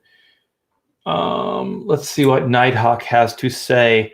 I'm great today. I'm working on my very first, I think, comic book project. Well, congratulations, man. That's awesome. The first cut is the deepest, Nighthawk Warrior. The first cut. Death Metal, we still have him. We haven't lost Death Metal yet. He's still here. Show T-Bear some love. Hit that like button, yo. Yes, please. Yes, please. I would like that very much. Yeah, and like I said earlier, if you have friends, please turn them on to the channel. I appreciate that. Or just tweet out this show would be great as well. That's awesome, man. Hope you're having a blast with it. Oh, yeah. Thanks. So we have a conversation going on here in the chat. Now I'm going to make it public. Yeah. Best of luck, Nighthawk. That's pretty amazing. It's pretty cool. And if you want, brother, show me some stuff as you develop it, and maybe we can get you on the show and promote it a little bit. I want to start doing more of that as well. Just kind of where I can shine a spotlight on some. I've been doing it. The last week or so, I've been doing it a lot more. So I want to get into that a little deeper. Maybe do one like once a week or something like that, where I can kind of highlight a campaign and have the artist, writer, or both, the team come on and we can talk about their project. So that could be a lot of fun. I'm not a huge channel, but it is growing. So, exposure is good. Hoping Black and White comes with before the year's end. They're going out, man. I can't make any guarantee that you'll get yours before the end of the year, but they are going out, and there's quite a bit going out. I think, like I said, 100 went out today. So we're kind of compiling them. One day we're putting everything together, and then the next day we're shipping out, and then the following day putting, everything in the bags and in the boxes, and then the next day sending them out. So we're trying to get on a regular schedule. Christmas was a little tough, and the weather hasn't been that great here. So my wife erred on the side of caution before Christmas because it was raining.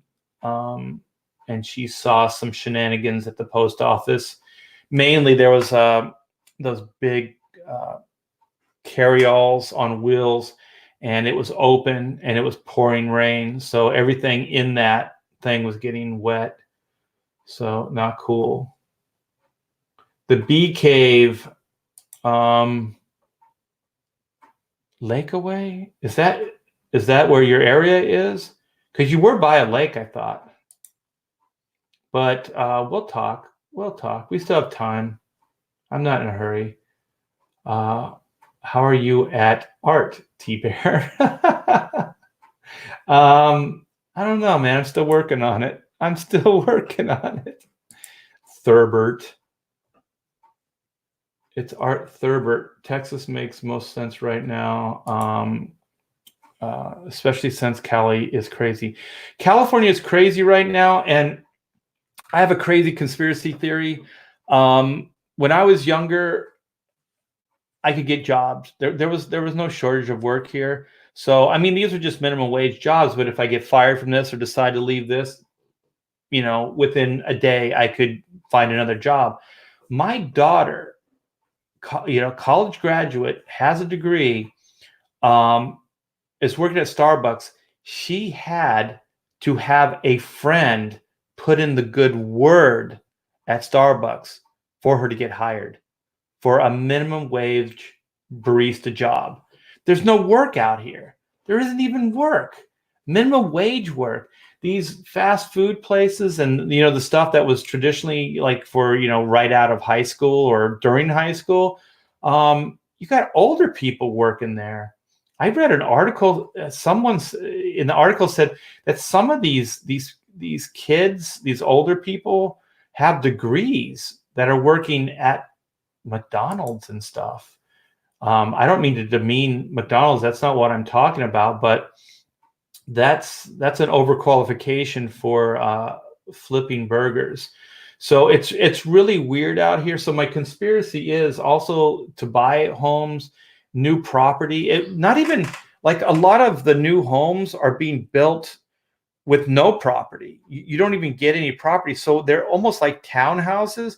Like you could spit across to your neighbor's house. Like they're just packed in. You get no yard. The front yards are like nothing.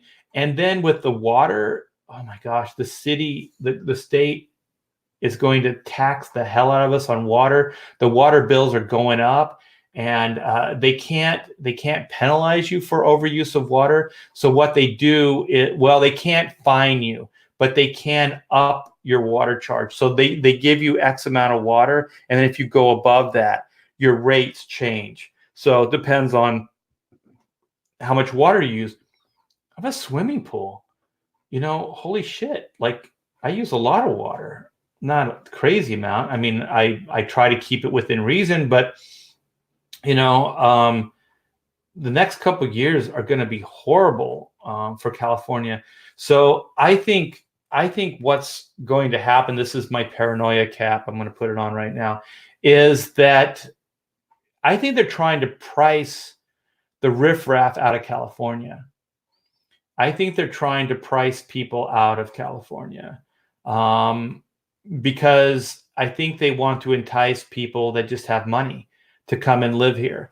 And so most, or people that own their own businesses or do businesses online, things like that.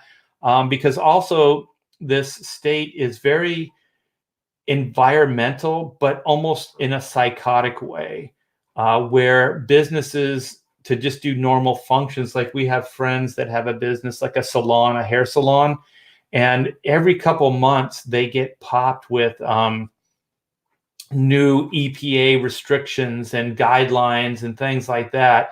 It's absolutely absurd to try to run a business here in California. And I hear that Texas is a lot more lenient, not so much lenient, that's not the right word, but they encourage businesses to come in. So I'm sure they're they're worried about the environment, but not to like a crazy degree. But I think all fingers point in California for like some kind of like people that own their own business, that do work, through the internet, and people that have money. Because I don't know, my daughter isn't going to be able to probably live here unless she hits it really big, with a job, because it's different than when I was young. So there's my tangent for the show. The environmentalists have, I don't know about other states, because the cool thing is, like, for a while there, I was doing a lot of shows all throughout, like Texas, Houston, Dallas, Austin, all kinds of Brazos County, and just different places. And the thing I noticed, the biggest difference between a lot of other conventions in Texas is when people in Texas, they look at your widget, your comic, your whatever, and they just ask how much, and then you tell them, and then they give you money. In California, man, there's a ton of looky-loos. You you actually sell stuff in Texas. So it started making me think that the economy and everything is way better. There are people that are buying stuff. There are people that are investing back into stuff. And there just isn't this kind of, it's a little, it's liberal, but I mean conservative as far as spending. Like, people are very tight. They're afraid to spend money here.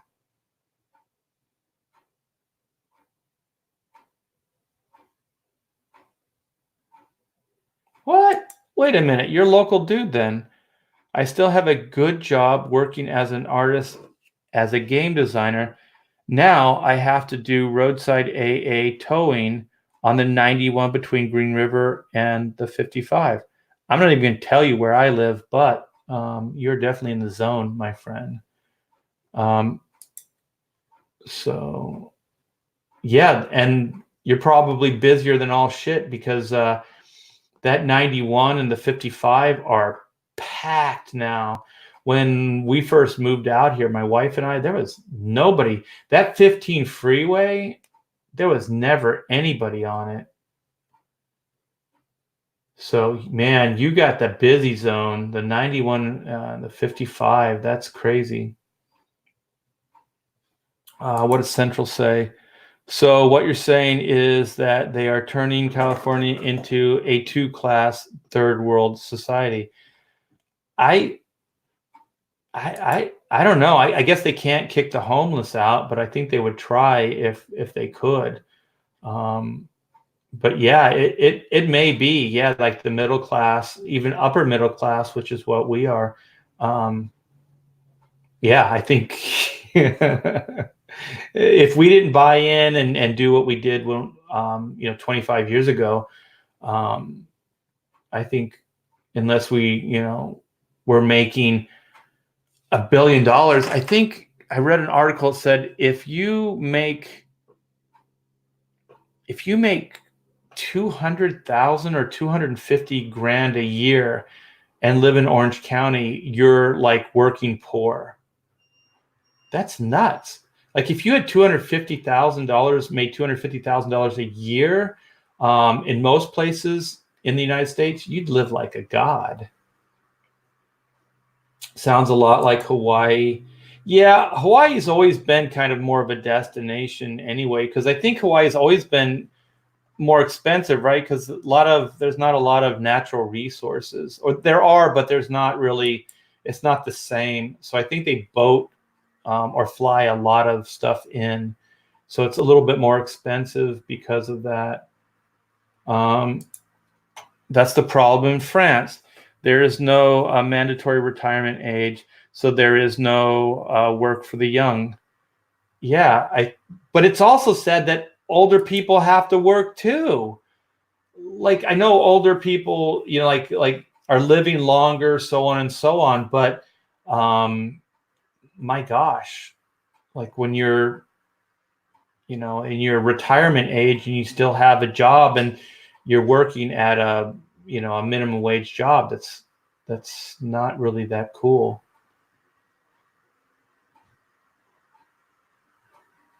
All right, man, do good thumbnails. Yeah, it's a lack of disposable income. Exactly. Yeah, you don't have any money for any other things except for your essentials. And the gasoline prices here, holy crap. It's not the price of the gas, because the gas price is competitive. I believe it might be a little bit more, but we're taxed on it. And every year the taxes go up. They never go down. They always like, oh, it's for the roads and this, that, and the other thing. No, it's not. Don't lie. I've been around long enough. I know a scam when I see it. Yeah, I used to do independent comic books back in the day, so I'm going to give the whole Instagram Indiegogo thing a shot. Thanks to my buddy Dan Frega and my indie hero, Art, here, who inspired me. Well, cool, man. Like I said to, I think it was Nighthawk Warrior, let me see some of your stuff, and then we'll see if we can get you on the show here and give you a shout out, because like I said, I want to do like a once a week showcase, even if it's just a talent showcase, like not necessarily a book, but maybe just a talent that Comicsgate can use. So if you're an artist or a writer or letterer or colorist, that I can put into, I can focus like the episode, maybe even on 2 or 3 if it's more of like talent, and then other Comicsgaters can see your portfolios, and also I can put the links in the description for you, and then we can keep this gravy train going. Because at this point in my life, I used to tell my assistant Taylor this, is when you're younger, when you're my daughter's age or even Taylor's age, you need a lot. So the generations before you give, they just naturally do. They look out for you and they give you. It might not seem like it, but they do. And then when you're kind of in the middle and you start doing better, you start taking care of yourself. You start looking after yourself, your family, so you become more independent. So you don't need that outside help. And then when you get my age, you just give back. It's all I do. You give advice, you give, your experience, your know-how. You just try to give back as much as possible. So that's why I would like to do one of those shows. So I'm not really sure how to set it up, because I think when I was doing the portfolio reviews, I had a FTP. So I'll have to look into that. But maybe you guys can just DM me, as long as you don't inundate me with stuff. Maybe just 2 or 3 of your best pieces. Maybe DM me and we'll see how crazy that gets. And then maybe I'll have to set up an FTP. But the reason I don't like the FTP too is it gets crazy too, because it's just so much when I was doing the art on the portfolio reviews. So maybe we can figure out, like I can ask, and then we can maybe try to do this in a more orderly fashion, like 3 a week or something like that. And see, I believe it was like it was like working poor, that you were, like you could sustain but not really have a great existence. I believe it was something like that, or maybe it was 150K, but I don't know. 250 sounds about right. Yeah, a damn pariah. Yeah, or what is that, Pharaoh? I'm sorry, pariah. Roads and schools, #1 excuses, always. And then they set up this stupid ass lottery, so now you can gamble legally here. And they said that the money would go to the school, so they tugged at everybody's heartstring, and that turned out bullshit, because I think 5% or 1% of that money goes into the schools. And I'm telling you right now, you guys, our politics. I'm going to go off a tangent here. Our politicians are full of shit. No one wants any real change or anything to work out better. They just don't. Because the thing is, if we want to save money in schools, get rid of the textbooks. There's no reason to have textbooks. Most of these kids all have access to the internet. Put all these textbooks online. Have all these textbooks where it's a site. These kids can go to the textbook site. They can read whatever they want. They don't have to carry these books anymore. And we, the taxpayers, don't have to pay for these things. And there's no maintenance. There's no wear and tear. Each book will look just as pristine as the one before. And there's no reason. You could save millions of dollars. Just get rid of the textbooks. Hell, we're living in the future. Why do we even, have the textbooks? They're practically meaningless. When Amanda was going to school, college, most of her textbooks and stuff and the assignments were all online. So the teacher would take from a textbook and go, here's the assignment, the textbook assignment, like that chapter would go up, not even the whole book. And they would just read the chapter and then do the assignment. So you could save a bunch of money that way. And if we're trying to be environmentally friendly, you guys, the government should just step in and just all new structures, buildings, stores, homes, just be built with tile roofs with the solar panels. If solar is really the answer, then why don't we? Why doesn't every dwelling have solar panels? It's free. It's green. The reason we don't is because no one wants the real change. No one wants to do it, but we could, and fundamentally would change everything overnight. You know, these power plants wouldn't have to be putting out because most of them are still burning coal or dangerous. They're nuclear fusion, so they're reactors, which is very dangerous and environmentally could be a catastrophe in the making. So if we really wanted to get off of coal and minimize some of these reactors, we could. No one wants any change. If they did, we could do it. Those two things would be major changes. Yeah. Yep. Okay, so I am going to try to wrap this up again. You need to get that StreamYard. I am in StreamYard. What do you mean I have to get that StreamYard? I don't know what that means. Oh, I see what you mean. We could do it.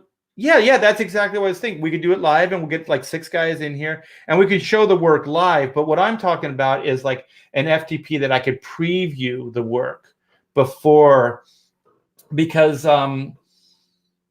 we got to keep a certain level in here. I want to help people, but I think there has to be some kind of promise or at least a professional level. Otherwise, promoting somebody that's still kind of in an amateur phase isn't necessarily good for them or the consumer, and I probably couldn't endorse it with a full heart, because I would always have to kind of put a disclaimer in, like, this is good for, an amateur style or whatever. So I just don't want to do that. I would like to be able to endorse this stuff with a full heart, and not have to put on an act or air. Mighty Jung Young says, "Hey Art, your Joker Harley shower curtains are still for sale." Oh, they put them back up. Yeah, they keep going up every once in a while. They get shut down and then they put them back up. Yeah, they're selling well for them. They have to be, because this has been going on and on. It's been on and off for probably 3 or 4 years. Oh, cool. Yeah. Who's going to go there? Corona had a library, and then this was some years back. So they thought, we're going to upgrade a library, and fine, make a nice facility, but they put what kind of stone? They put stone on the full facade, like expensive stone. I don't know, just a well-designed building is good enough. But yeah, egos being what they are, they built this thing, and it's really high-tech looking, but it's in the middle of like old Corona. So these are like a bunch of old buildings. It's right across from the old city hall, which is a beautiful building. And most of the shops and stuff there are built with the same kind of theme. But this thing's right across the street, and it's all like, like modern. It's really ugly. And then the city on top of that, I think just before that, this is a drought area. They built a frickin' fountain. The fountain in front of City Hall is the size of my pool. I'm not kidding. It's massive. Yeah, how much water does that thing hold? And now, because the city has come down on everybody, the state, they don't run the fountain. So now it's just a big eyesore. What the hell's wrong with people? This is the government. This is the city government, the state government. This is insane. They are so mismanaging our money. Yeah. Roads in school, two things everyone agrees are, yeah, completely mismanaged. Let me see. Blue's got an insight here. I think the reason they haven't made the switch for kids that don't have access to internet, it's less common now, but still an issue in extreme poverty situations. My sisters are poor. My one sister's on welfare, and they have multiple computers. I don't know, maybe. So, but I think that's still a temporary situation. I do believe that in the next 5 years, everybody's going to have internet. I don't know how you can, and this is coming from a guy that drug his heels for the whole computer. I don't know how you can do anything without the computer these days. Just reading and writing, stuff like that. So maybe Blue, just to have your heart out there. That's cool, but or at least give an option. We can start cutting back the books, at least the wear and tear on books. So give give an option out there so kids can either go internet or they can go books. And then also they can guilt trip like everything in California and just say, it's for the green. If you want to say, you don't have to make it like it's a poor rich person or poor middle class person thing. You can just go, it's for green. Do you want to go green? Well, then, download your assignments on the computer and we'll save a tree. There's ways of marketing and selling that stuff. So it doesn't seem like, that, so you can still have somebody that doesn't have a lot. You can give them their dignity, by giving them the choice like that. And then eventually everybody will have internet and the computer, and then we can just do away with the books. Okay, let's see. The solar isn't the answer. It's the rent seeking scheme. Nothing more, nothing less. Oh, it's a complete scam. Like even solar is just the government saying, oh, solar, we're going to give you kickbacks if you hook up solar stuff. It's still really, really expensive to like retrofit solar. And if you're just buying your home right now, it makes sense because, over the lifespan that you're going to live there, it'll pay for itself or can pay for itself. But I'm thinking about moving. The house is almost already paid for. So by the time I install solar, 10 years would have to live here to pay off, the solar cost. It doesn't make any sense. It doesn't make any business sense. But what they really should do is they should either have a retrofit campaign better than the one they have now. And then all new construction from like a certain date, like 2020, right? From 2020 on, all new businesses have to be built with solar tile roofs. And then the builder will just have to absorb the cost, or they'll have to figure out how to make it cost effective, which they will do. Because that's how people work. When they have to save money or they have to make something work for their business, or they'll go out of business, people all of a sudden become very resourceful and they become very, very smart at the way that they work this stuff out. So I think and once again, if solar really is the answer, my friend that I've had forever and I do respect, he says he had one fit, but he's gonna hold on to the house for a long, long time. And so he says it works, and he says they do save money on their monthly bills, but it's going to take X amount of years to pay for the initial startup cost. Like I said, for somebody like us, it doesn't make any sense. Hey, we have a T-bear in the house. Fusion. fission. We're not fishing here. Fusion. Nuclear fission. All right. We got a lot of new people in the chat here. Yeah, life is really changing for older folks like me. I see quite a bit of change, and for some of the brick and mortar, I actually miss because I liked comic book shops. I like bookstores. Oh my gosh, I like bookstores. Just go. I could spend hours in bookstores, and then I liked record stores. I like music stores. I don't know. I don't go a lot, but even toy stores like Toys R Us was fun every once in a while, especially when Amanda was young. It was fun just walking around, seeing what all the stuff was available. We'll be sad the day that all comic books go digital. Yeah, but you know what? This is a catch-22 for me. It's a double-sided blade, or whatever that term is. I'm looking forward to it, but somebody with means. I wish it could be me, because I have the vision, I have ideas. I just don't have. I don't have the money. I don't have the startup funds to do this.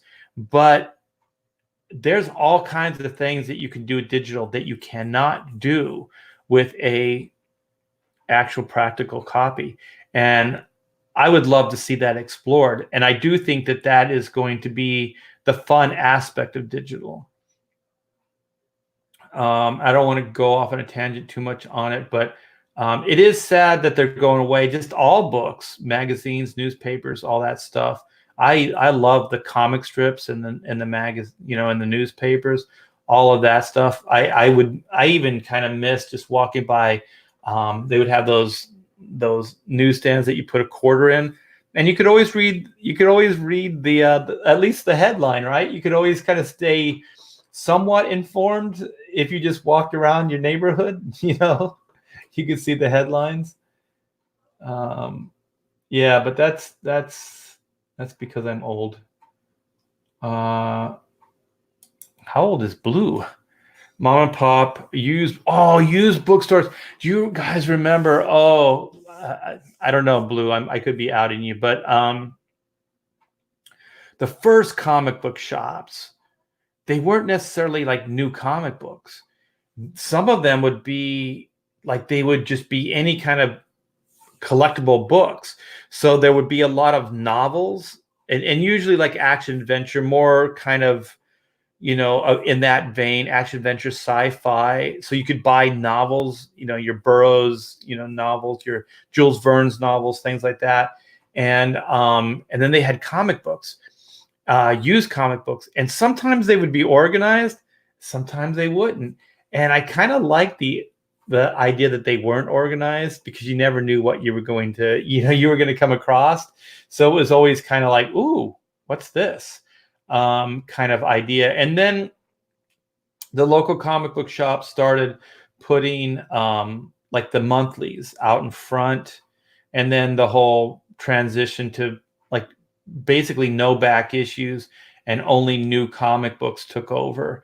And I did miss that, because I even liked looking at the novels in the back, the pulp novels and things like that, because sometimes these things would be vintage. You'd see stuff from like the 50s and early 60s in there. And you could also, like, as an artist, or just, I always liked art, you could see like some of the vintage covers of the novels and things like that too. The paintings and stuff was very cool. Oh, Death Metal Hero, you don't look old enough to have worked at a brick and mortar comic shop with used bookstore attached. You're a young dude.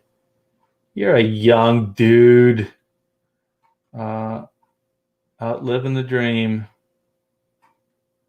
Wait a minute. You have record stores there? We have Rhino Records, which is fairly close to my house, but it's not that big of a store, so they can only carry so much. and they're kind of pop culture as well. So there's a lot of, pop culture stuff around. So it's not as cool, I guess, because there's not as much stuff. But then there's Amoeba in Hollywood, which is freaking awesome, man. Anything you want, you can find there.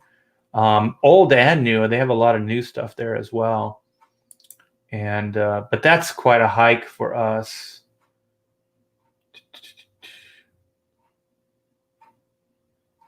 Oh, oh my gosh, Stuart Ing, your local guy. Actually, what's cool about Stuart Ing is they carry the my art book too. Stuart Ing has the Oodles of Doodles and other stuff too, or they did. Hopefully, they sold out. But Stuart Ing, they have a ton of art books and stuff, and they have an online store as well.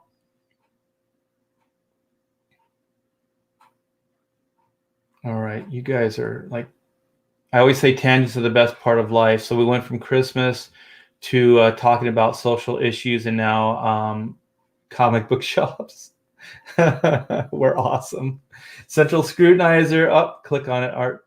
It's easier to read too. There's a record store or two around my area, coupled with used bookstores. Yeah, so somebody's keeping the dream alive. Oh, wow.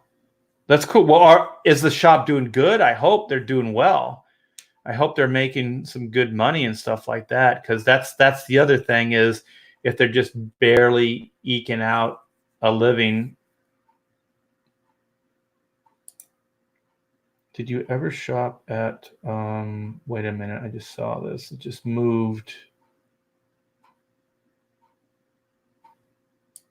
Comic Castle in Fullerton. I think so. I've been to just about everything local. Comic Castle. That's in that like downtown area, right? It's with all the shops. I think Rob Liefeld and I used to go there. I think Rob designed one of the bags. Is that the shop that had they had the bag, but the bag had like artwork on it, so they'd have like a local artist or something draw the artwork for the bag. I think if it's the one that Rob and I went to, I think yeah, it was Castle in Fullerton. Yeah, I think most of the local comic shops I've been to at least once or twice. Well, it's about time, Sticky Wicked. Were you snoozing? We missed you.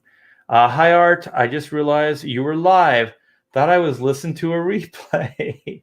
No, I am live. I got color in my face now. I've been working on the camera, getting it to work a little bit better. So I moved it back. I have a little tripod here.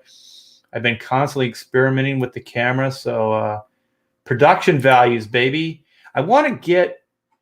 It's weird because I have to look low to read the chat, but the camera's up higher. So I think I need to figure out, maybe if I put it on the side, then it's more like I'm looking at you guys than looking away from you all the time. But once more, a little kink. I'll work it out. But welcome, Sticky. Welcome to the chat. Welcome to the show. And once again, if you guys could give me a thumbs up and tweet this out, I would appreciate it. The more eyes I can get. Like I said, it was weird. Like yesterday, I got 5 new subs, and today I lost 6 subs.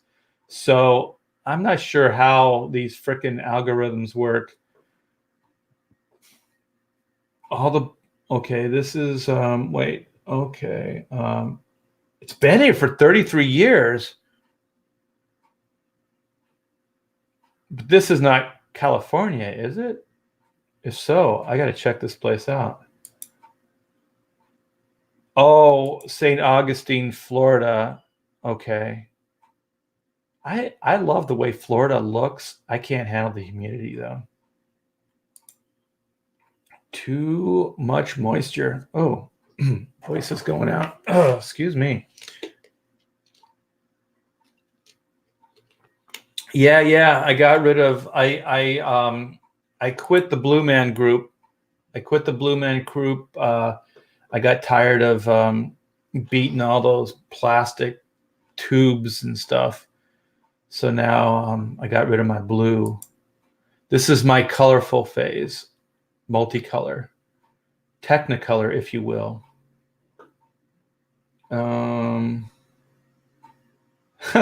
I see what you did there. Yeah, YouTube did a stealth purge over the holiday. Well, they did one before the holiday too. Like what the hell, dude? I hear other YouTubers talking about like it almost, man, it's so weird. Today we say things that sound like crazy conspiracy, like verge on the point of paranoia.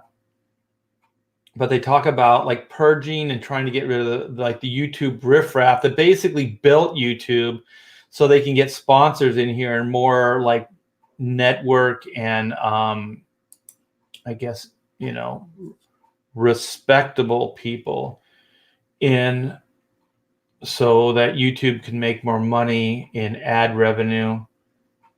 But don't forget about the riffraff that built you, YouTube. And this is also, I think, the voyeuristic fun of YouTube. If they do what they seem like they're trying to do, it'll just turn into any other network. It'll just be like reality TV. It'll be so formulaic and not reality, and it will die, and people will get bored. Oh, it was Adventureland that did the bags for. I definitely used to shop there, but that's in like Fullerton or something as well, right? They had one around the corner though. There was a lot like what you were describing with all different things. Okay, that Castle Comics sounds really, really familiar. I'm pretty sure I've been there. Okay. I think respectable piffed. All right. So thank you guys so much for hanging out with me. It's been a blast hanging. It went a little longer than I thought, but I had a lot of fun. So I wanted to hang out longer with you guys. And I feel we did some good stuff here. We aired our soul. With some political stuff, with at least California and the expense of living here. It's always been expensive living here, but it's gotten crazy. Okay, so you guys enjoy. How far away from the new year are we? I'm pretty sure I'll do a show before the new year. I am going to do a show where I focus on. Ooh, thank you. Is that tuna? Yep. Sweet mama jamma. I just got a sandwich brought to me. Look at this. Look at what my lovely daughter brought to me. Yeah. And some iced tea. All right, you guys. Well, like I said, I do appreciate it. And I am going to do a focus, an indie focus on, I think it's Mike Murphy's book. And I think we're going to do that. Oh no, maybe that's after the new year. Let me check. No, it'll be the 30th. So it'll be this Monday. So it'll be a day before the new year. So yeah, so we're gonna I'm gonna put my money where my mouth is and start doing more indie focus on these CG books. Mandy is awesome. Yes, she is. See us in Tahoe for the new year. Dude, I ain't driving up to Tahoe. You guys are fun and cool and all, but I ain't driving to Tahoe. One, it's freaking cold, and two, it'd take me a day to get there. But you guys have fun. Have fun on your Tahoe trip, and I will see you guys probably the 30th. So take care. Have a good day.